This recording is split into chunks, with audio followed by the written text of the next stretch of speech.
Welcome to English Paper 1 of Aga Khan University Examination Board 2014 HSSC Part 2 examination. We will begin the paper with the 25-minute listening comprehension section. You will hear two recordings. Each one will be played twice.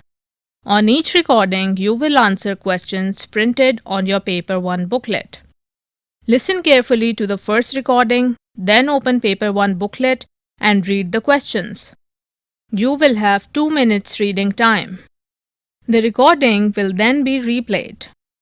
You can make notes on your question paper. When the recording has finished, enter your answers on your separate answer sheet. You will have 4 minutes to pencil in your answers. Follow the instruction on the front page of paper 1 to show which of the options A, B, C, or D you have selected for each question. Do not turn over the page until you are told. Now listen to the first passage.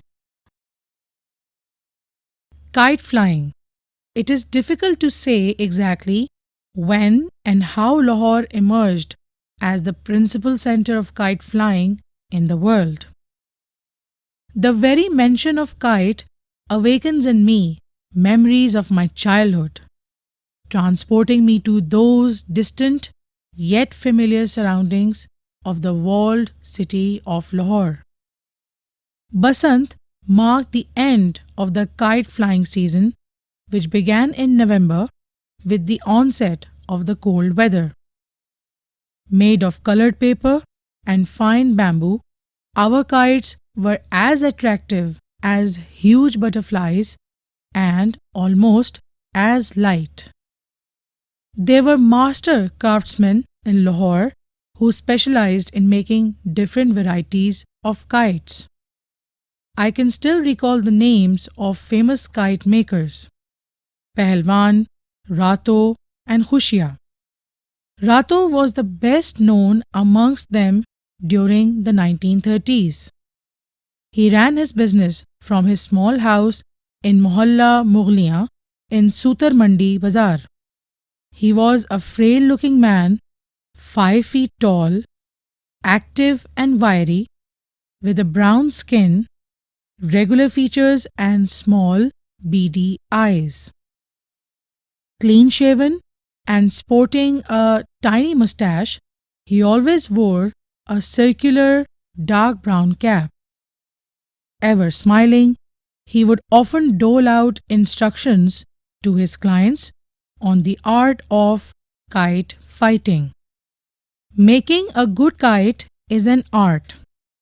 The secret lies in perfect scraping and softening of its fine bamboo rods. One batten is fixed to the center of the frame, and another batten is curved as a bow linking the two corners on the right and left.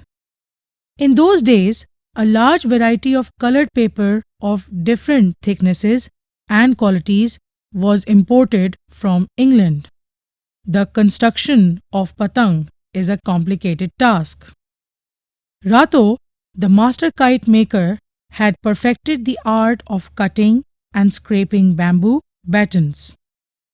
He would guarantee that his kites would never swing right or left, keeping their upright position in the sky in the face of even strong winds. He was engaged in making kites all the year round, and by the time the kite flying season arrived, his kites were ready for action, the bamboo battens having become free of moisture, which made them very light and maneuverable. The connoisseurs would buy up a stock of kites from him to last the whole season. Read questions. You have 2 minutes time for reading.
Listen to the recording again.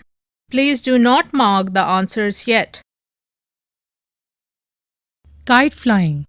It is difficult to say exactly when and how Lahore emerged as the principal center of kite flying in the world. The very mention of kite awakens in me memories of my childhood, transporting me to those distant yet familiar surroundings of the walled city of Lahore. Basant marked the end of the kite flying season, which began in November with the onset of the cold weather. Made of colored paper and fine bamboo, our kites were as attractive as huge butterflies and almost as light. There were master craftsmen in Lahore who specialized in making different varieties of kites. I can still recall the names of famous kite makers: Pahalwan, Rato, and Khushia. Rato was the best known amongst them during the 1930s. He ran his business from his small house in Mohalla Mughliya in Sutar Mandi Bazar.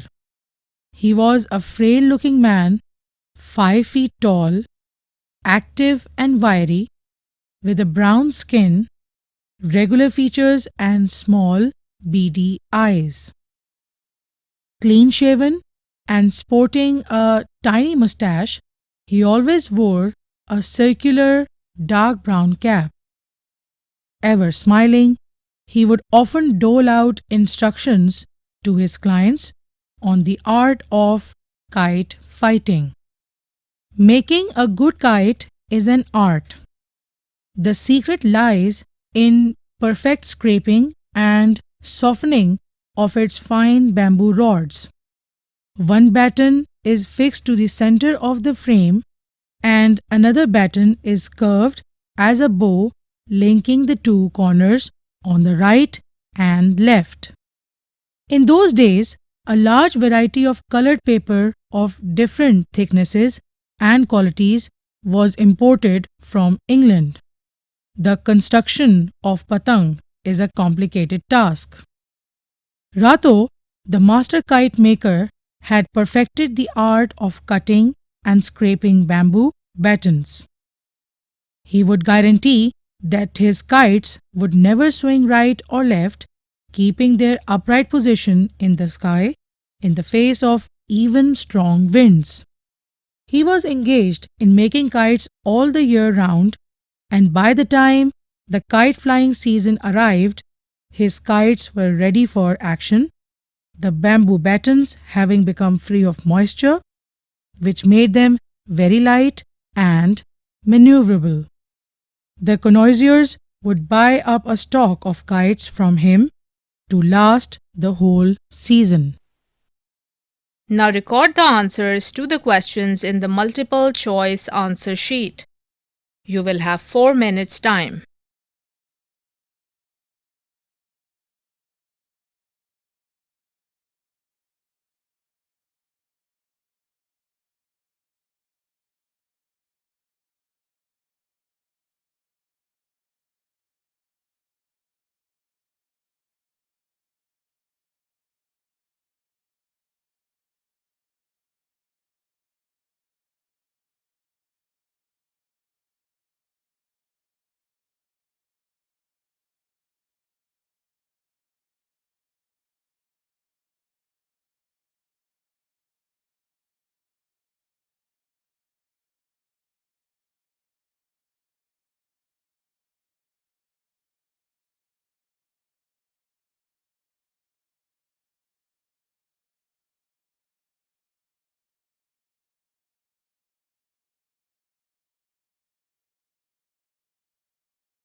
Now we will play the second recording. It too will be played twice.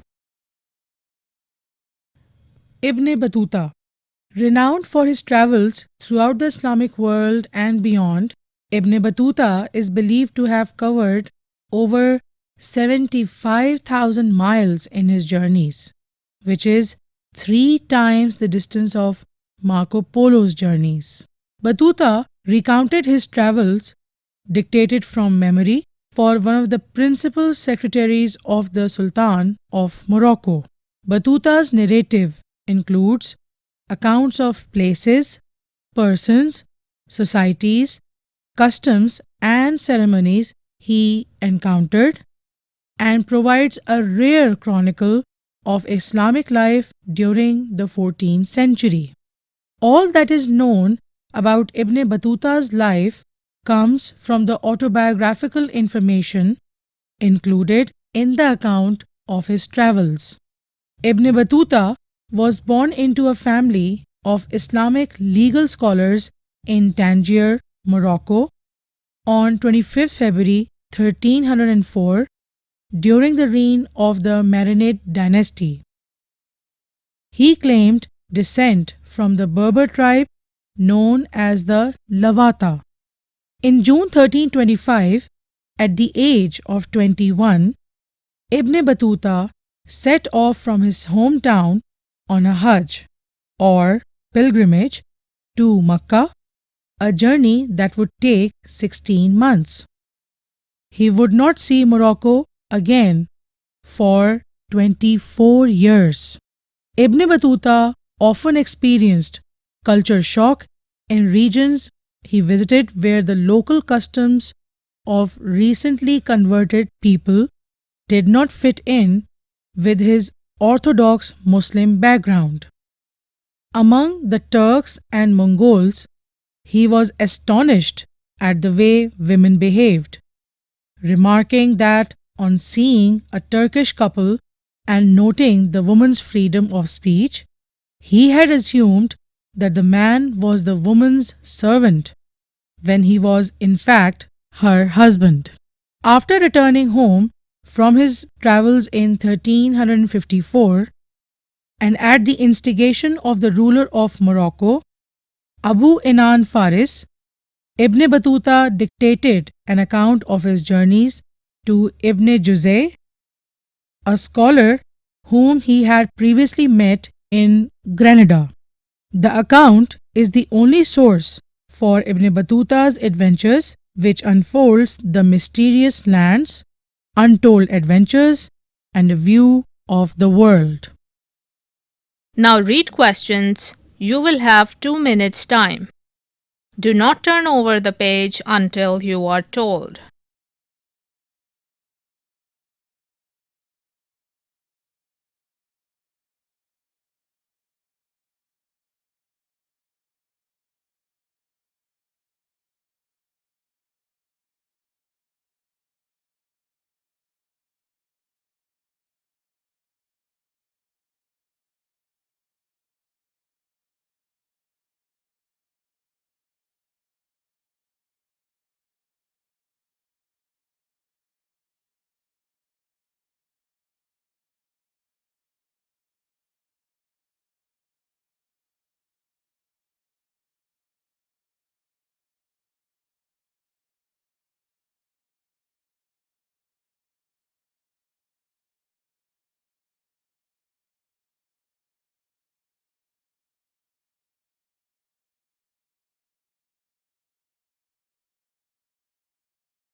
Listen to the recording again.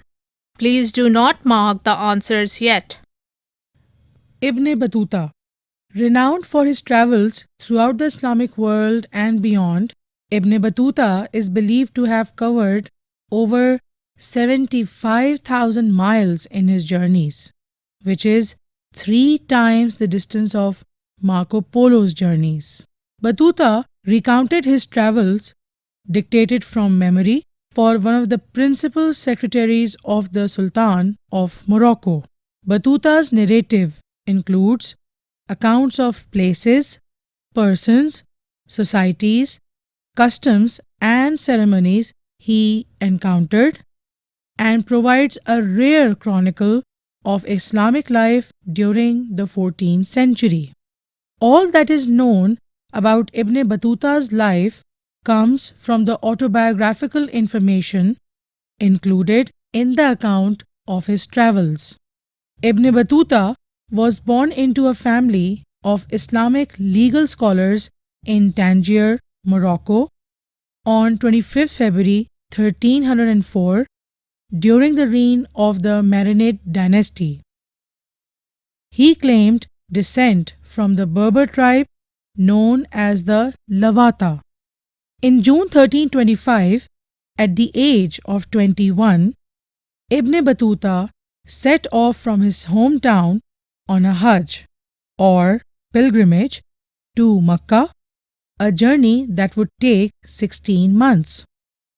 He would not see Morocco again for 24 years. Ibn Battuta often experienced culture shock in regions he visited where the local customs of recently converted people did not fit in with his Orthodox Muslim background.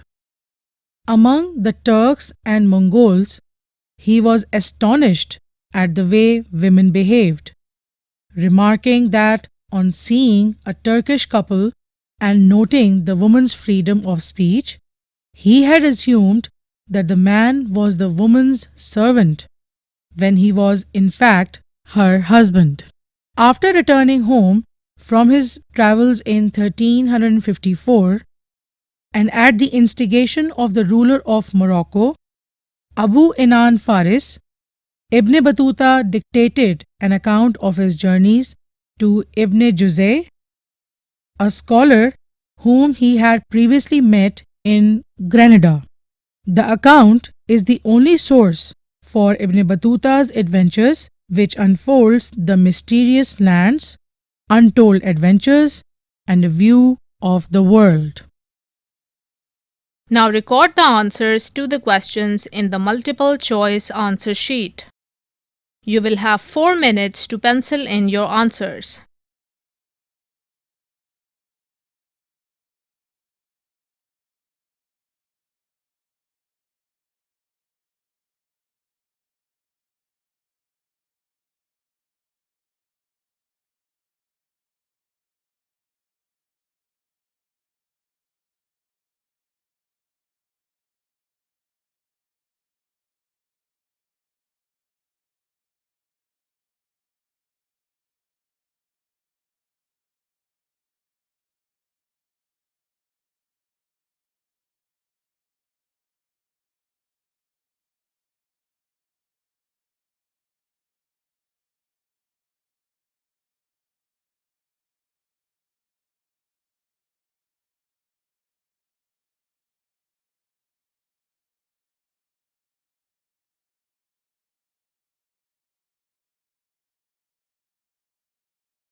You should now go on to the next section of paper 1, which is reading comprehension.